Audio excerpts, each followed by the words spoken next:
Hello students, time and work के alternate days वाले सवाल तो आपने जरूर सॉल्व किए होंगे। पर अब एग्जाम्स का लेवल थोड़ा बढ़ गया है और अब सिंपल एक दिन ए एक दिन बी वाला पैटर्न नहीं पूछते। एग्जामिनर अब थोड़ा सा ट्विस्ट डाल देता है। तो आज हम एक ऐसे ही स्पेशल पैटर्न को समझेंगे जहां ए काम करता है 2 दिन लगातार और फिर बी आता है 1 दिन के लिए। यकीन मानिए, यही वो पॉइंट है जहां आकर अक्सर स्टूडेंट्स गलती कर देते हैं।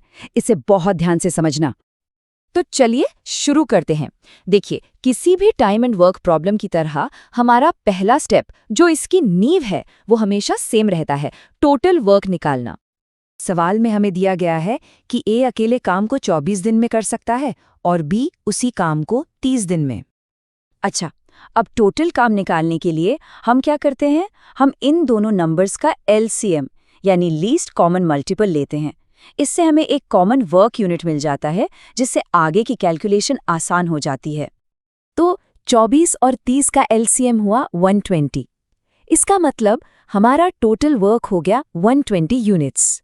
मान लीजिए कि 120 कुर्सियां बनानी हैं। टोटल वर्क मिल गया। अब अगला कदम है एफिशिएंसी।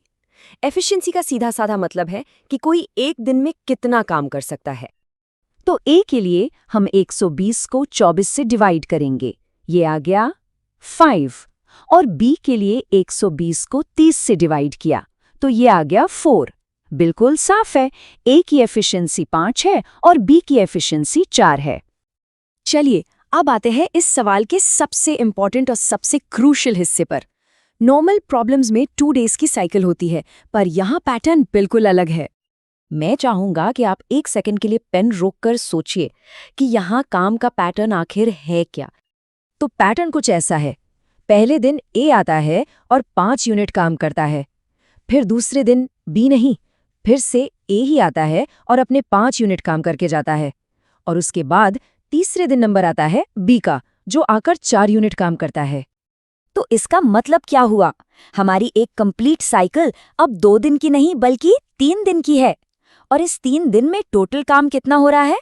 5 + 5 + 4 यानी 14 यूनिट्स। बस यही इस पूरे प्रॉब्लम का कोर लॉजिक है। इसे समझ गए तो सवाल खत्म। अब हमें ये देखना है कि हमारा जो टोटल काम है 120 यूनिट्स, उसमें ऐसी 14 यूनिट की कितनी साइकिल्स पूरी फिट हो सकती हैं। तो आइए 14 का टेबल पढ़ते हैं। हमें 120 के नजदीक जाना है। 14 × 8 होता है 112। परफेक्ट, हम 120 के बहुत पास पहुंच गए।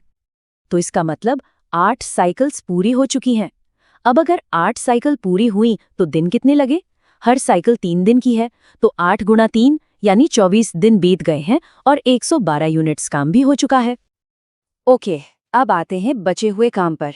और मैं फिर से कह रही हूँ, यही वो जगह है जहां सबसे ज्यादा फोकस करना है, क्योंकि गलती यहीं होती है। टोटल काम था 120, हो गया 112, तो बचा कितना? 120 - 112 यानी 8 यूनिट्स। अब 8 साइकिल खत्म होने के बाद नई साइकिल शुरू होगी। और शुरुआत कौन करता है? बिल्कुल सही, ए।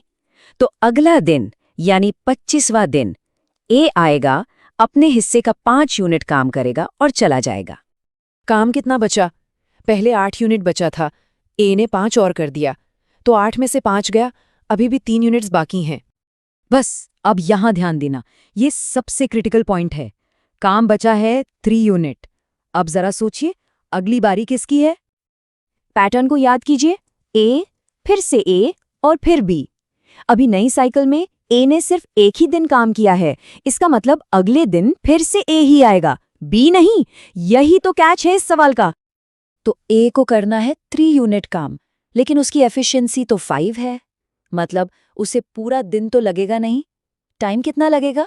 फॉर्मूला सिंपल है, बचा हुआ काम डिवाइडेड बाय एफिशिएंसी, यानी 3/5 दिन।